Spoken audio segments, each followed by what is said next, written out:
오늘 말씀은 우리 데살로니가 후서 1장 5절에서 10절 말씀을 우리가 보겠습니다. 5절에서 10절 말씀, 오늘 말씀도 너무도 소중하고 우리에게 힘이 되는 말씀입니다.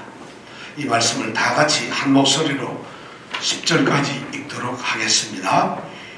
이는 하나님의 공의로운 심판의 표요 너희로 하여금 하나님 나라에 합당한 자로 여기심을 얻게 하려 함이니 그 나라를 위하여 너희가 또한 고난을 받느니라. 너희로 환난받게 하는 자들에게 환난으로 갚으시고 환난받는 너희에게는 우리와 함께 안식으로 갚으시는 것이 하나님의 공의시니 주 예수께서 저의 능력의 천사들과 함께 하늘로부터 불꽃 중에 나타나실 때에 하나님을 모르는 자들과 우리 주 예수의 복음을 복종치 않는 자들에게 형벌을 주시리니 이런 자들이 주의 얼굴과 그의 힘의 영광을 떠나 영원한 멸망의 형벌을 받으리로다. 그날에 강림하사 그의 성도들에게서 영광을 얻으시고 모든 믿는 자에게서 기이 여김을 얻으시리라. 우리 증거가 너희에게 믿어졌습니다. 아멘. 예수를 믿는 하나님의 자녀들이 왜 핍박과 환난 중에서 고난을 받아야 하는가? 지금 데살로니가 성도들이 바로 그러한 질문을 가지고서 고난을 겪고 있습니다. 그렇다면 우리가 지금 겪고 있는 이 고난은 우리에게 도대체 어떤 의미가 주어지고 어떤 의미로 우리에게 다가오는 것인가? 고난이 도대체 무엇인가? 우리에게 뭘 주고 있는 것인가? 하는 질문들이 데살로니가 성도들에게는 주어졌습니다. 바로 바울 사도는 고난받고 그 고난 속에서 믿음과 사랑과 인내를 지키는 그 성도들에게 지금 매우 분명한 사실을 선언합니다. 핍박과 환난이라고 하는 그 고난은 예수를 믿는 사람들에게는 반드시 있고 따르는 것이라는 겁니다.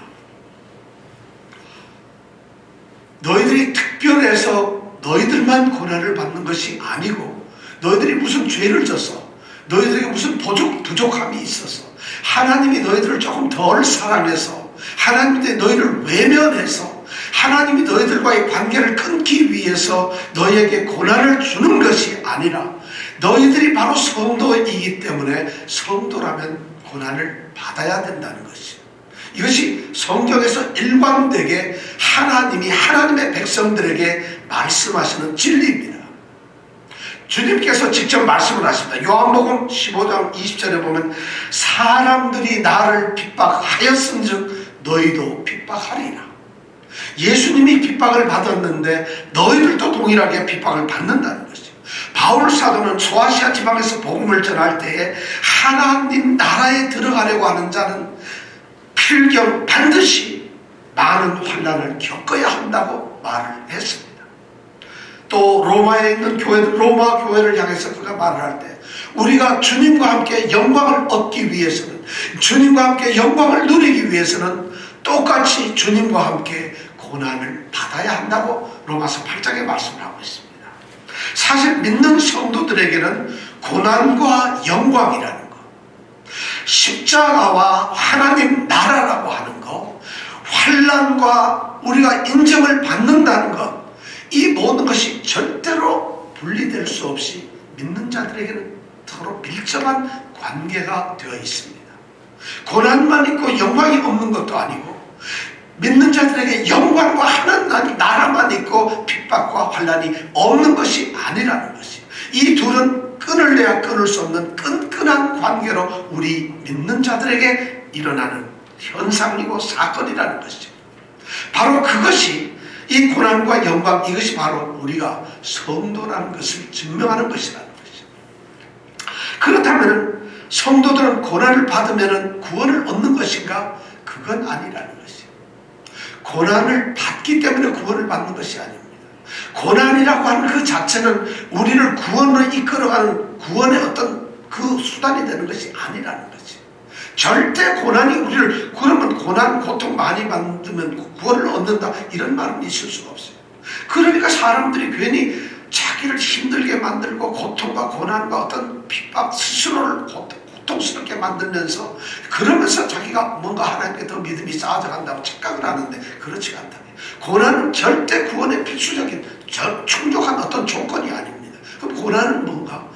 하나님께서 택하신 하나님의 자녀들을 하나님 나라로 이끌어가고 하나님 나라에 합당하고 적당한 사람으로 만들기 위한, 이끌기 위한 수단이 바로 고난이라는 것이죠.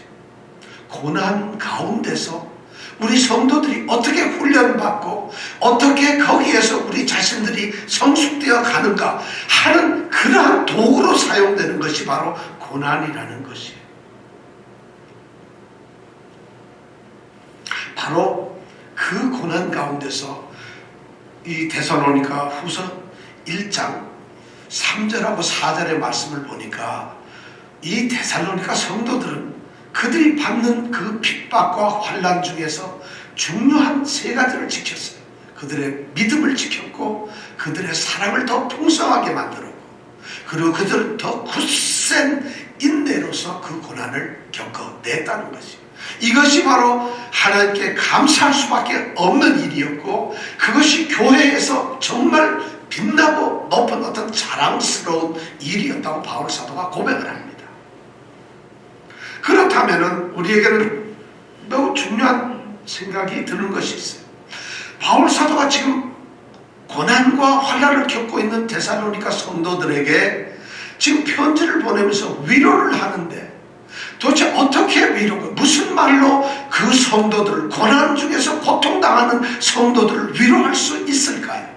만약 우리가 지금 오늘처럼 이렇게 고난을 받고 있는 우리, 고통을 당하는 우리 성도들을 만약 성경 하나님의 말씀이 우리를 위로로 한다면, 격려를 한다면 어떤 말씀이 우리에게 주어질까요? 하나님은 고난을 없애겠다는 말씀으로 성경에서 성도들을 격려하신 적이 한 번도 없습니다. 놀랍죠? 우리가 코로나 처음 시작하던 지금부터 한 10개월 전, 작년 8월인가 3월인가 2월달 때 코로나 터지고 모든 것이 격리되니까 전 세계가 다 뒤집혀버렸죠. 그러니까 우리 예수를 믿는 모든 목사님들이고 장로님들, 우리 성도들, 교회가 전부 다 일어나가지고 그때 외치고 신문이고 뭐고 기도고 전부 했던 게 뭔지 아세요? 하나님, 왜 우리에게 이런 것을 주십니까? 이것이 도대체 어디서 왔습니까? 하고 우선 어디서 왔는가를 막 생각하기 시작했어요. 뭐 어떤 생각을, 우리가 죄를 지어서, 우리가 자연 환경을 파괴해서, 우리가 악한 마음이 있어서, 우리가 지금까지 너무 하나님을 멀리 떠나서 믿는 자들이 회개를 안 해서 뭐하고 이유를 대는데, 이렇게 들어보니까 정말 그런 이야기를 하면서 자기 진정으로 자기가 그것을, 이게 내 원인이 이러구나 하는 목사님 저는 한 번도 못 봤어요.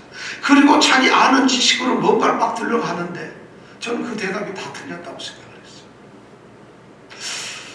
우리가 죄를 지었던 것도 아니고 자연이 파괴되면 지금 코로나만 오는 게 아니라 여러분 지구가 없어졌어야 돼요. 그렇잖아요. 우리를 그런 핑계대기를, 우리의 죄악이라면 말이죠, 적어도 소돔 고모라처럼 이미 불덩이로 파괴되었어야 돼요. 우리의 죄악 정도, 오늘날의 우리 죄악의 정도라면은 노아 시대 때 홍수로 지구를 멸망한 것처럼, 이 세상을 멸망시킨 것처럼 그런 징계가 있었어야 돼요. 단순히 코로나 정도가 아니에요, 사실은. 그러니까 우리는 그런 것이 우리의 대답이 아니에요. 우리가 그때 할 수 있는 대답은 뭐냐면, 우리는 잘 모르지만 하나님의 백성들은 환난과 핍박을 겪어야 한다는 것이, 그렇게 받아들이는 거지. 그러면 그때 우리가 환난을 당하면서 우리가 정말 우리가 기도하고 애써야 될 것은, 주님께서 이런 환난을 주셨을 때 우리는 이 환난 속에서 우리 성도로서 어떻게 성도의 모습을 지켜야 하는가요? 그것이 바로 데살로니가 후서에 나타난 말씀이에요. 그런데 그 성도들이 모든 핍박과 환난, 그들이 겪고 있는 모든 핍박과 환난 중에서 믿음을 더욱 자라게 했고, 그들의 사랑이 더 풍성해졌고, 그들의 인내의 믿음이 더 굳건해졌다는 것이, 이것이 하나님께서 우리에게 바라시는 진정한 소원이었어요. 그러면 그런 성도들에게, 우리에게 하나님은 성경에서 무엇으로 위로를 하시면서 오늘 이 시간에 격려를 하실까요? 이제 됐다. 그만큼 고생했으니까 이제 코로나를 그치게 하겠다. 코로나 아무리 많아도 우리 믿는 사람들에게는 더 돈 벌 기회를, 더 건강한 기회를, 더 행복한 기회를 더 주겠다. 성경은 그렇게 말하지 않았어요. 왜냐하면 성경은 그런 데 대해서는 관심이 없어요. 왜냐하면 이 세상 누가 하든지 누가 살든지 이 세상은 환난 가운데 있어요. 특별히 예수를 믿는 사람들은 핍박을 받을 수밖에 없어요. 그들이 살고 있는 삶의 가치관과 그들의 삶의 목적과 그들의 삶의 방법이 우리 믿는 사람들과 다르기 때문에 이것이 충돌되는 거죠. 그러니까 우리는 핍박을 받을 수밖에 없어요. 유혹도 받을 수 있고, 우리는 좌절할 수도 있고, 우리는 조롱을 당할 수도 있고, 야유를 받을 수도 있고, 우리는 어쩌면 왕따가 돼서 버림을 받을 수도 있어요. 세상으로. 그것이 우리가 겪는 핍박들이에요. 바로 그런 사람들을 향해서 성경이 무엇으로 격려를 하고 무엇으로 위로를 하고 있는가? 그 위로의 말씀이 바로 오늘 5절에서부터 7절까지 나오는 말씀이에요. 매우 중요한 말씀이 뭐냐면, 고난을 겪고 있는 성도들에게 하나님의 공의로운 심판이 있다는 것이에요. 하나님의 공의로운 심판이 있다는 것입니다. 오늘 말씀 제목이 하나님의 공의로운 심판이란 말이에요. 이 말씀에는 중요한 세 가지 부분으로 나눌 수 있는 세 가지 의미가 있습니다. 첫 번째가 뭐냐면 심판이 반드시 있다는 것이에요. 이러한 고난은 끝이 있다는 것이에요. 그 고난의 끝에서는 반드시 하나님이 판단하시는 심판이 있다는 것이에요. 그러니까 고난을 그냥 주었다가 없어지는 것도 아니고, 고난 속에 우리 성도들이 살아가는 것은 아무런 의미 없이 또는 그냥 지나가는 것이 아니라 반드시 심판과 판정을 하신다는 것이에요. 이것이 첫 번째, 심판은 반드시 있다. 두 번째 뭐냐면 하나님이 심판을 하신다는 겁니다. 하나님의 공의로운 심판이라는 말에 하나님이 심판을 하신다는 거예요. 심판자가 누구냐면 돈도 아니고 아무것도 이 세상의 어떤 권력자가 아니라, 이러한 고난 속에서 성도들이 어떻게 그들의 삶을, 믿음을, 사랑을, 인내를 지켰느냐 판단하시는 분은 하나님이시라. 매우 중요한 것이죠. 그 다음에 중요한 말이 공의라는 거예요. 하나님의 심판에서 심판의 기준이 뭐냐? 공의라는 것이죠. 공의라는 게 뭐냐면 right, just 이 말이에요. 하나님의 judgment는 righteousness와 justice, 이것으로 하나님이 하신다는 거예요. 하나님의 심판은 말이죠, 하나님의 공의의 심판은 공의의 심판이에요. 어떤 사람을 하나님이 심판하실 때 그 심판자를 너무 사랑하셔서 사랑으로 심판하시질 않아요. 자비로 심판하시지 않아요. 용서로 심판을 하시질 않아요. 그 하나님께서 심판하시는 건 절대로 그 사람에게 은혜를 베푸심으로 심판을 하는 것이 아니라, 하나님의 심판대에서 심판하는 하나님의 심판의 가장 하나밖에 없는 원칙이 뭐냐면 공의예요.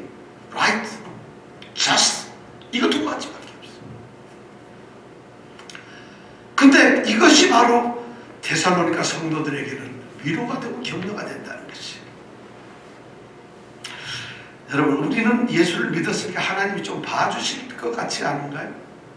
우리는 그래도 뭐 평생 예수도 믿고 예배도 드리고 지금 이 시간 코로나 핑계 대고 예수를 떠나는데 우리는 예수를 믿어요. 지금 이 시간 와이프는 교회 나가자 해도 니나 나가라고 안 나왔는데, 그럼 나는 나와서 예배당에 와 있잖아요. 그럼 이 정도 되면 하나님의 심판대에서 하나님이 봐주실 거라고. 천만의 말씀. 하나님의 심판은 공의의 심판이에요. 공의의 심판.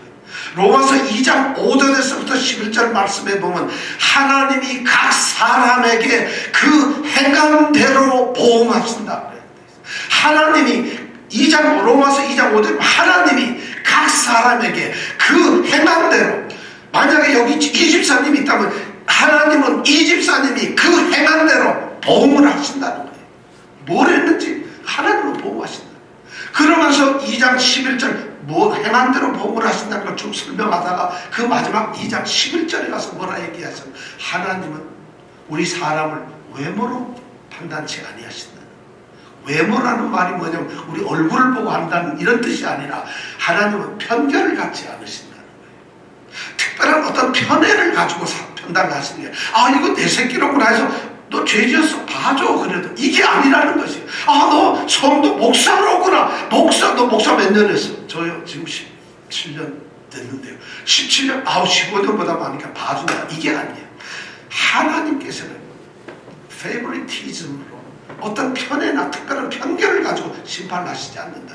각 사람이 행한 대로 판단을 하신다. 이것이 바로 뭐냐면 공의라는 거예요. 그래서 이 하나님이 공의로 심판을 하신다는 이 말씀이 무슨 말이냐 하면은, 하나님은 심판을 하실 때 공정한 증거를, 위트네스를 가지고, 증거를 가지고 심판을 하신다는 거예요. 그냥 사람을 보고 이 친구 내가 봤지, 너 성도였지, 이렇게 하는 것이 아니라 그가 행한 증거를 가지고, 그걸 가지고 판단하신 걸 공의의 심판을 하신다는 것이에요. 그 공의의 심판의 증거 자료가 뭐냐? 너희가 겪고 있는 모든 핍박과 환난 중에서 너희 믿음과 너희 사랑과 너희 인내를 증거의 표로 삼으신다고 말씀을 하고 있어요. 근데 이 말이 왜 그들에게는 힘이 될까요? 도대체 그것이 데살로니가 성도들에게 무엇 때문에 힘이 될까요? 성도들 가운데서는, 성도들 고난 가운데서 핍박하는 자들, 그 악한 자들 때문에 너무 고통을 받아요. 그뿐만 아니라 우리가 겪고 있는 환난이 너무 지독하게 힘들어요. 그렇기 때문에 우리는 힘들어 죽겠는데, 하나님을 믿지 않는 악한 자들은 더 잘되고 더 번성하는 것 같고, 그들은 우리 옆에서 더 늠름하게 살아요. 늠름하게 살지 않더라도 적어도 우리보다 좀 못해야 될 텐데 우리보다 별로 차이가 없이 살고 있어요. 그것도 억울해 죽겠는데, 우리 믿는 자들에게는 그래도 하나님이 뭔가 좀 특혜를 주고 뭔가 우리에게는 특권을 주셔가지고 고난과 환난 중에서 조금 낫게 대우를 해 주셔야 되는데 전혀 그런 게 나타나지 않거든요. 하나님은 우리를 보고 계시지 않는 건가? 하나님은 우리와 함께 계시지 않는 건가? 하나님은 전혀 우리에게 관심이 없으신 건가?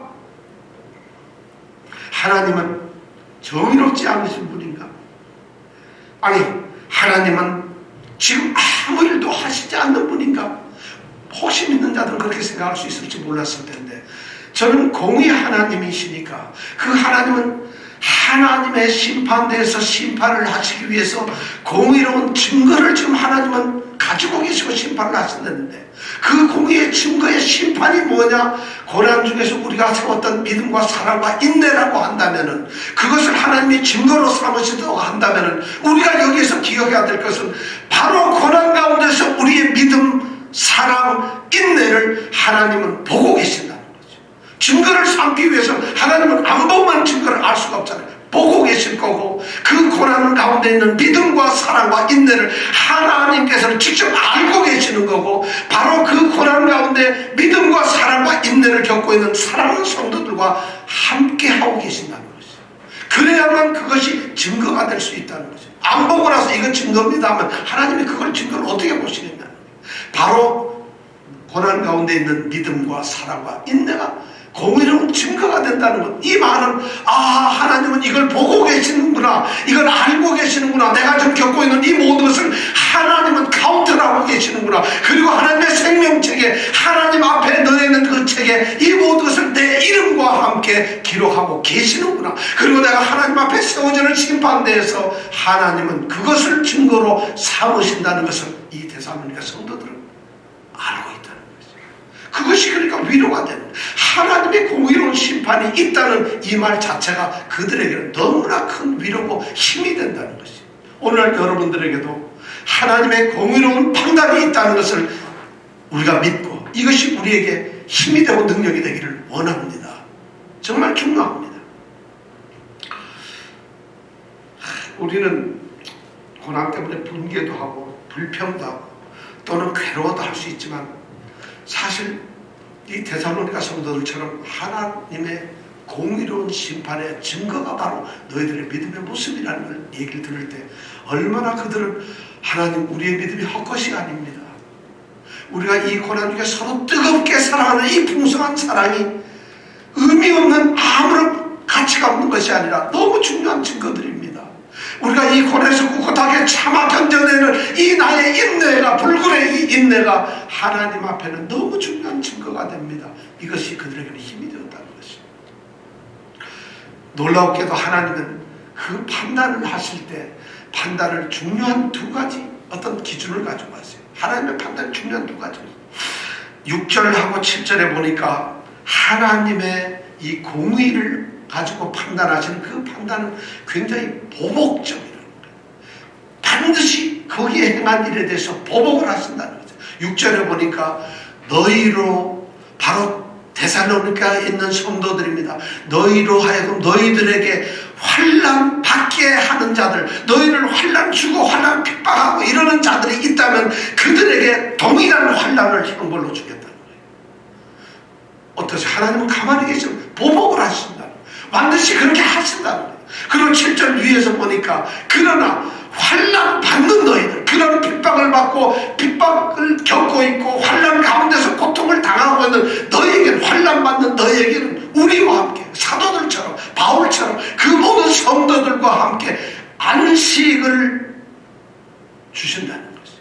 그것이 바로 뭐냐? 하나님의 공의를 자스트라는 것이에요. 그렇게 주신다는 거예요.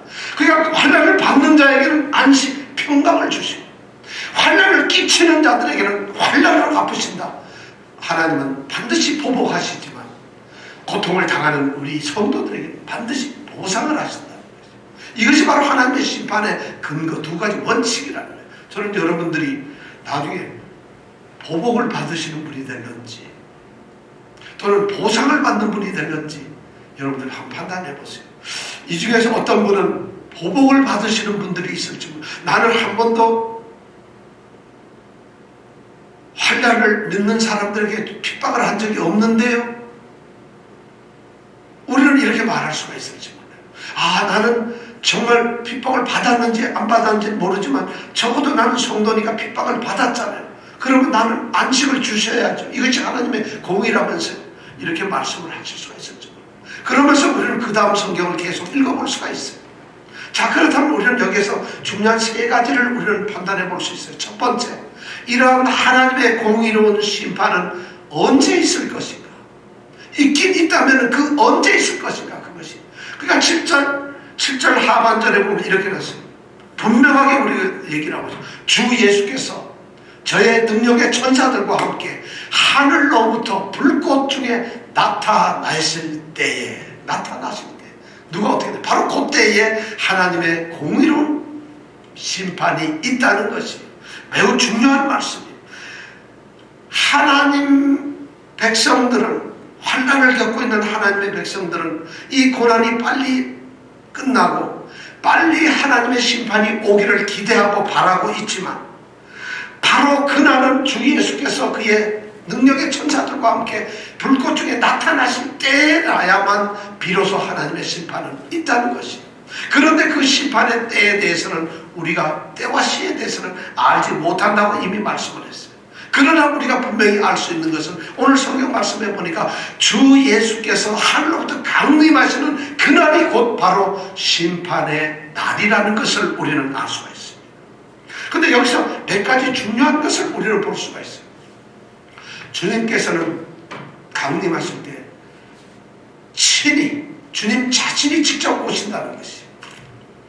그분은 이 땅에 육신으로 오셔서 환난을 똑같이 받으시고 그리고 그렇게 사셨다가 십자가에 죽으셨어요. 그리고는 부활하셔서 사람들이 보고 있는 가운데, 제자들이 보고 있는 가운데 하늘에 오르셨어요. 승천하셨어요. 그리고 하나님 우편에 계셨어요.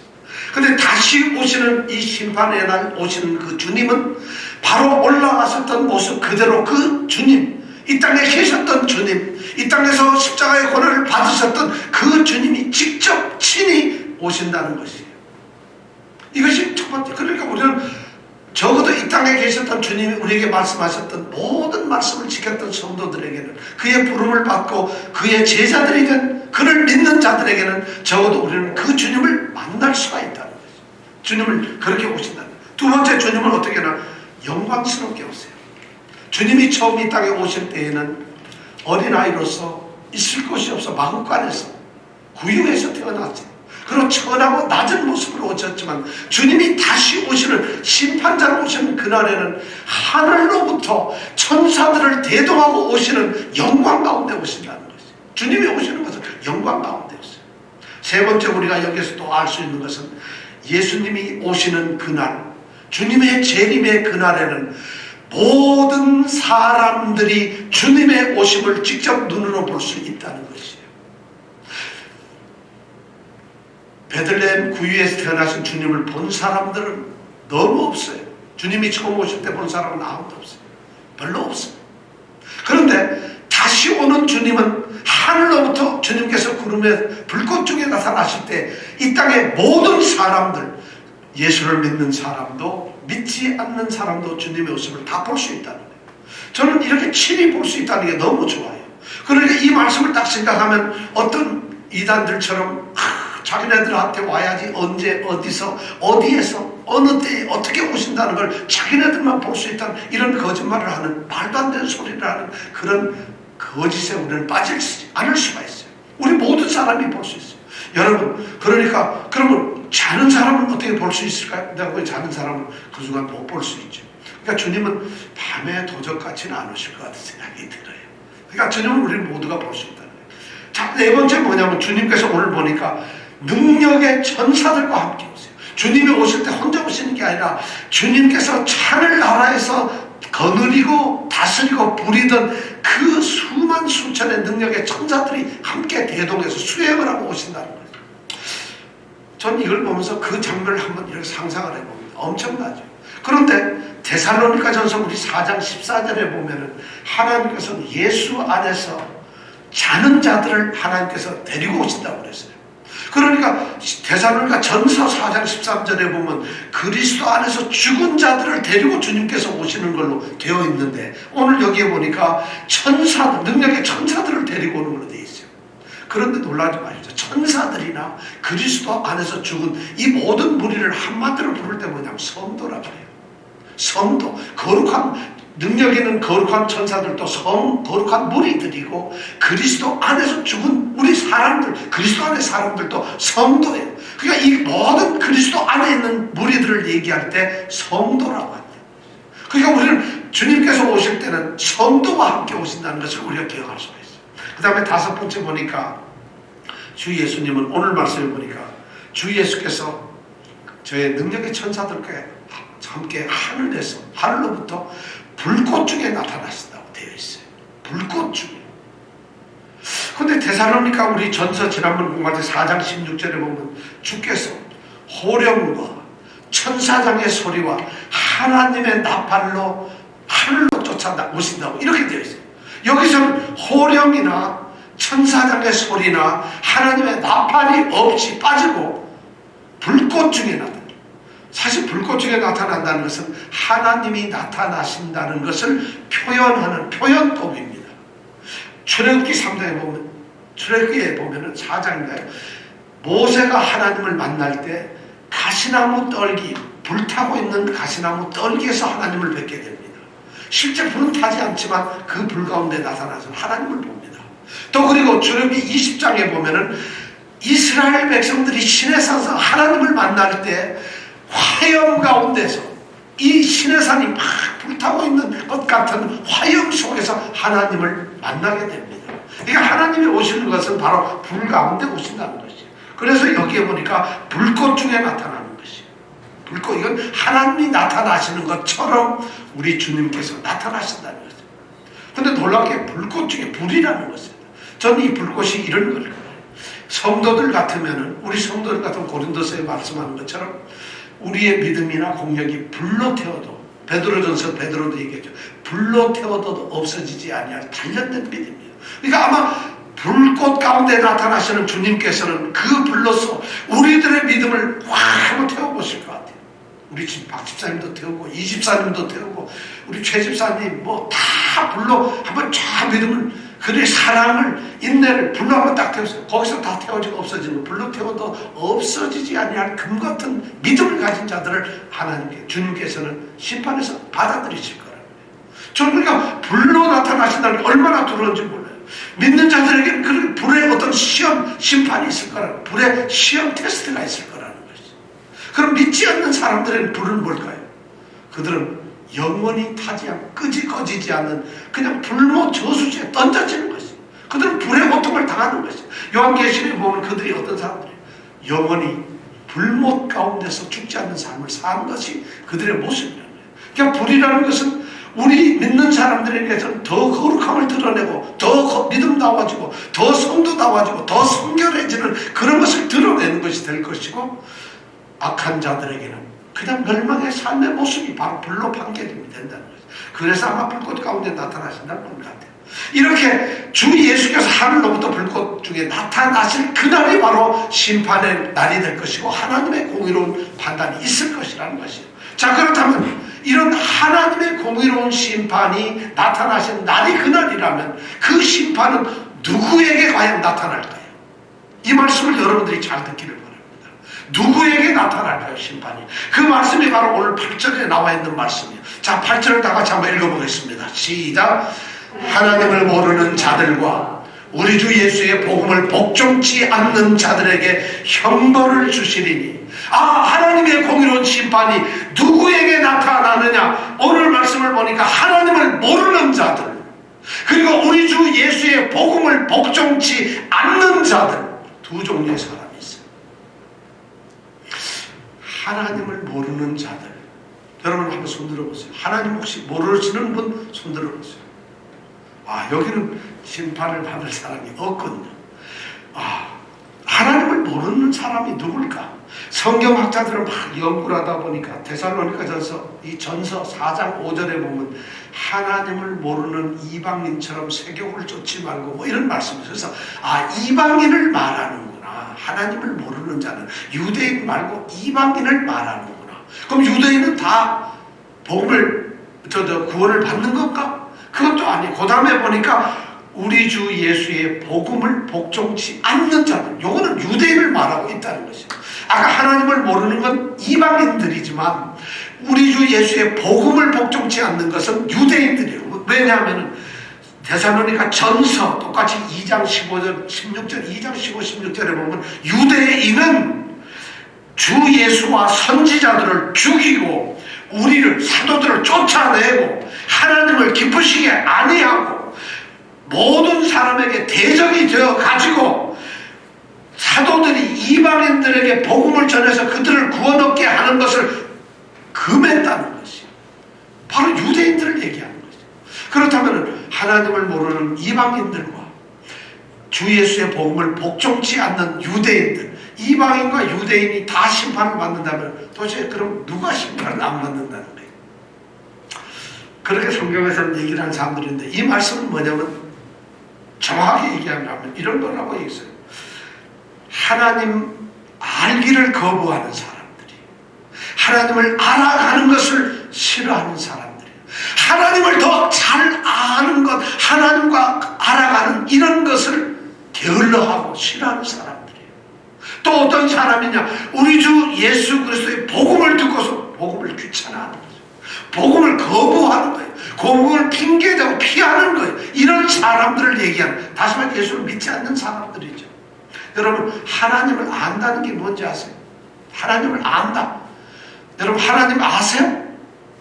그렇게 물으면은 이 세상 사람들은 적어도 한 7살, 8살 넘는 사람들은 다 알고, 하나님이잖아요. 하나님은 어떤 분이신지, 어떤 능력을 가지고 있는지, 이런 걸 믿지는 않더라도 알 수 있어요. 그렇다면 여기서는 그런 하나님을 모르는 사람을 얘기를 하는 걸까요? 그렇지 않아요. 하나님의 존재가 어떻다, 하나님의 능력이 어떻다, 단순히 그런 걸 모르는 사람을 이야기하는 것은 아니라는 것이에요.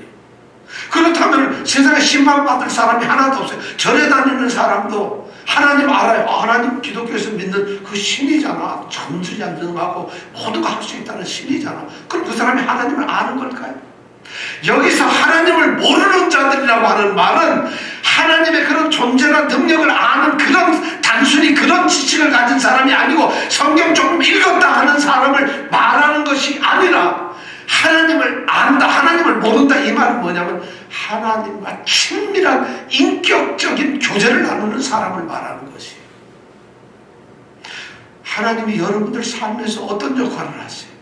하나님이 여러분들에게 무슨 말씀을 주고 있어요? 하나님의 말씀이 여러분들에게 어떻게 다가오고 있어요? 여러분들을 살아가면서 여러분들이 생각을 할 때 하나님의 말씀이 어떤 능력으로 어떤 역할을 하고 있어요? 여러분들이 어떤 마음과 생각을 가질 때 하나님의 뜻이 도대체 어떻게 영향을 주고 있어요?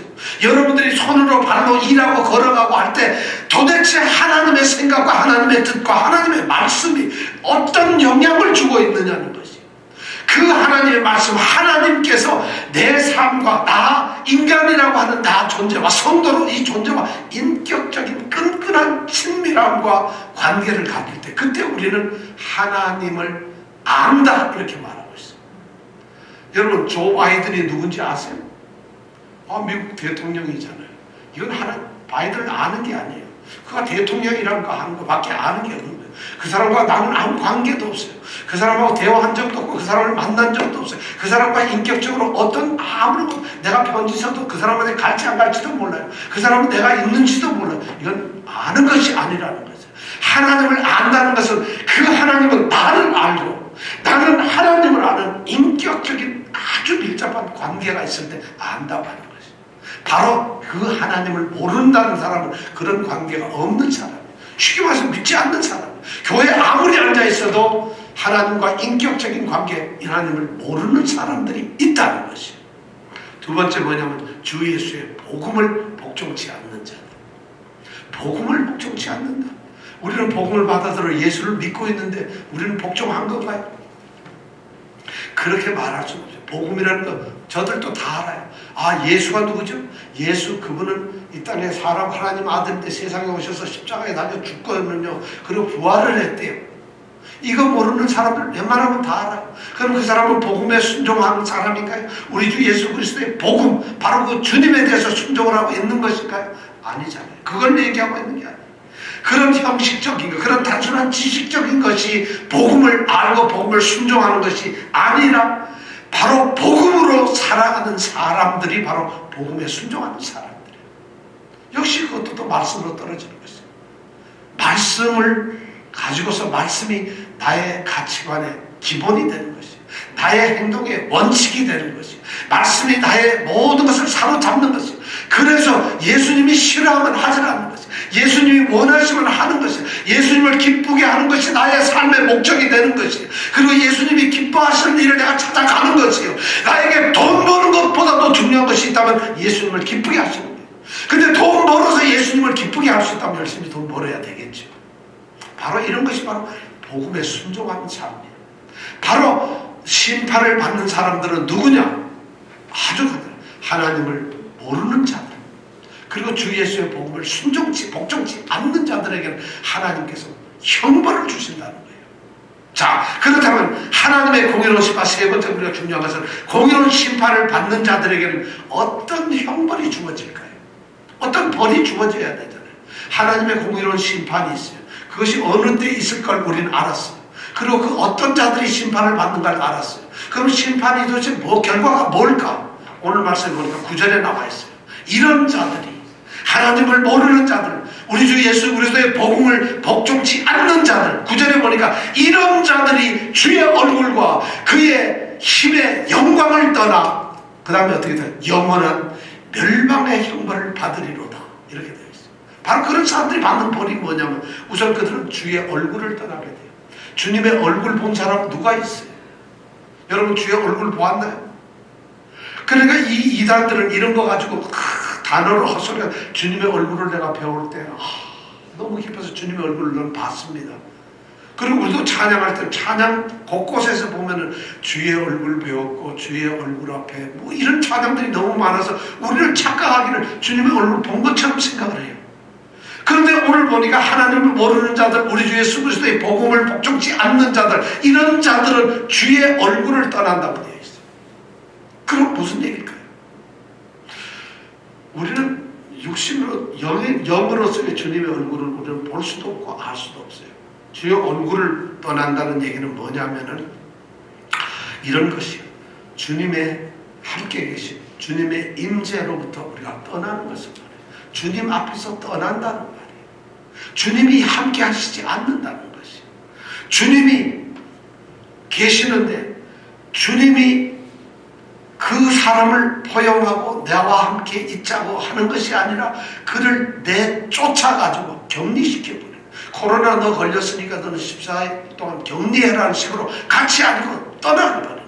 완전히 영원토록 떠나게 하는 거예요. 주의 얼굴과 그 힘의 능력. 힘의 능력이란 주님이 가지시는 힘의 능력이 뭘까요? 주님은 우리에게 모든 것을 하실 수 있는 거예요. 우리의 소원을 들으실 수도 있고, 우리를 인도하시고, 우리를 지키시고, 우리를 보호하시고, 우리에게 모든 것을 이루어낼 수 있는 주님이 전지전능하신 그 능력이 그들에게 나타나지 않는다는 것이죠.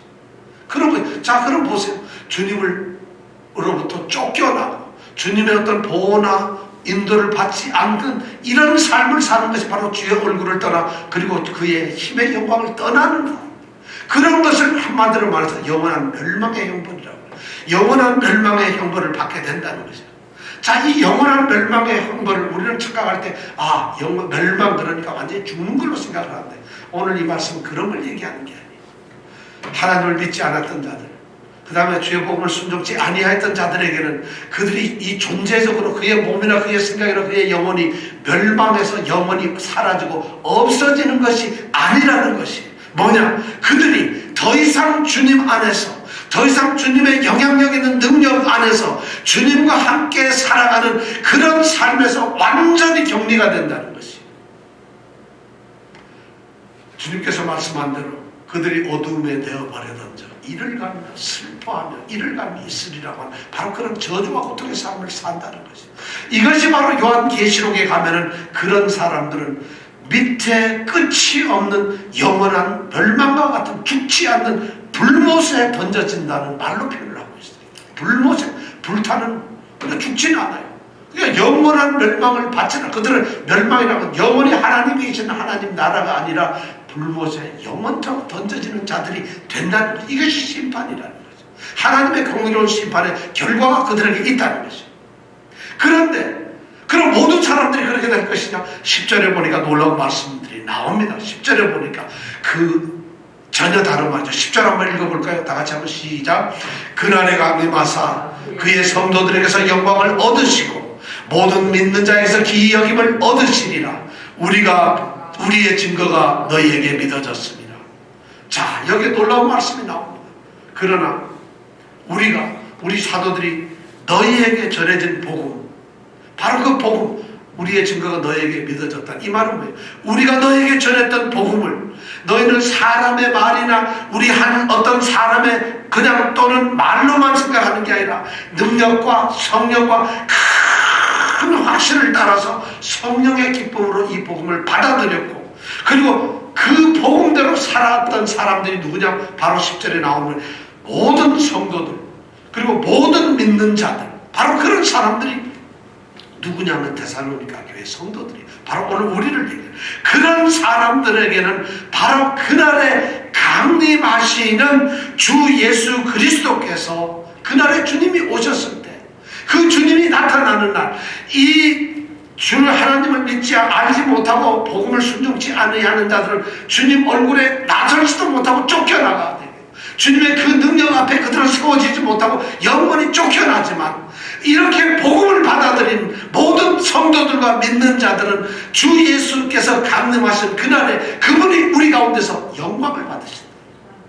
그분이 우리 가운데서 찬양과 경배와 우리에게 어떤 찬사를 받으신다. 여기 보면 기이함을 여긴다는 얘기는 뭐냐면, 기이함은 막 찬양을 한다는 말이에요. 영광을 얻으신다는 걸, 우리로부터 우리가 환영하고 그분을 기뻐하면서 영접한다는 말이에요. 뭐냐면 우리가 바로 복음을 받아들이고 예수를 믿었던 사람은 최후의 그 마지막 심판을, 하나님의 공의의 심판이 나타나는 그날에 우리 모든 성도들, 우리 믿는 자들에게는 주님께서 나타나셔서 영광을 우리로부터 우리에게 영접이 되시고 우리가 기뻐하고 찬양하고 경배를 한다는 것이, 이 말씀이 바로 10절의 말씀입니다. 그러니까 이 말씀을 듣는 데살로니가 성도들이 얼마나 기뻤었겠어요. 저는 오늘 말씀을 이렇게 정리를 할 수가 있을 것 같아요. 하나님의 심판은 정의롭고 공정합니다. 정의롭고 공정합니다. 하나님의 심판에는 중간지대가 없습니다. 절대로 없습니다. 영광을 받을 것이냐, 형벌을 받을 것이다. 둘밖에 없어요. 판결은. 하나님의 이 심판에는 그런 것이 없어요. 더 놀라운 것은 하나님의 심판은 반드시 있다는 것이에요. 그리고 하나님께서의 그 심판은 오직 한 번밖에 없다는 것이에요. 다시는 기회가 없다는 것이에요. 더 이상 재심을 청구하고 그 다음에 또 재심을 대법원으로 고등법원으로 이렇게 재심을 청구해서 그래도 한번 봐주세요. 그게 없다는 것이에요. 단 한 번 하나님의 심판에 대해서 결정이 나는 것이 끝이 나는 거예요. 그런데 그 심판 자리에서 결정되는 것이 뭐냐? 우리 성도들에게서 이 고난 가운데서 겪는 이 고통, 환난, 이것이 바로 우리 성도들에게 가장 위대한 최선의 가장 좋은 기회라는 것이. 뭐냐면 이 고난 중에서 너의 믿음이 어디에 서 있는가? 너의 사랑이 어떤 모습인가? 너의 인내는 얼마나 굳세게 세워져 있는가? 이것이 바로 하나님이 정당한 판단의 근거가 된다는 것이에요. 데살로니가 성도들은 믿음과 사랑과 인내로 견뎌내고 있는, 겪고 있는 그 성도들에게는 이 말씀이 가장 큰 격려가 되었을 거예요. 그들은 가장 큰 위로를 받았을 거예요. 그들은 그 어떤 어려움도 이겨낼 수가 있었다는 것이에요. 오늘 이 말씀이 우리에게 도전합니다. 여러분들, 하나님의 심판 앞에서 공의로운 증거를 만드십시오. 여러분들의 삶 가운데서 여러분들이 지금 고난을 받고 있다 하더라도 여러분들의 믿음이, 여러분들의 사랑이, 여러분들의 인내가 증거가 되도록 살아가십시오. 하나님께서 지금 이 시간 그것을 보고 계신다는 걸 알고 그 증거를 만들어가는 귀한 성도들이 되시기를 원합니다. 기도하겠습니다.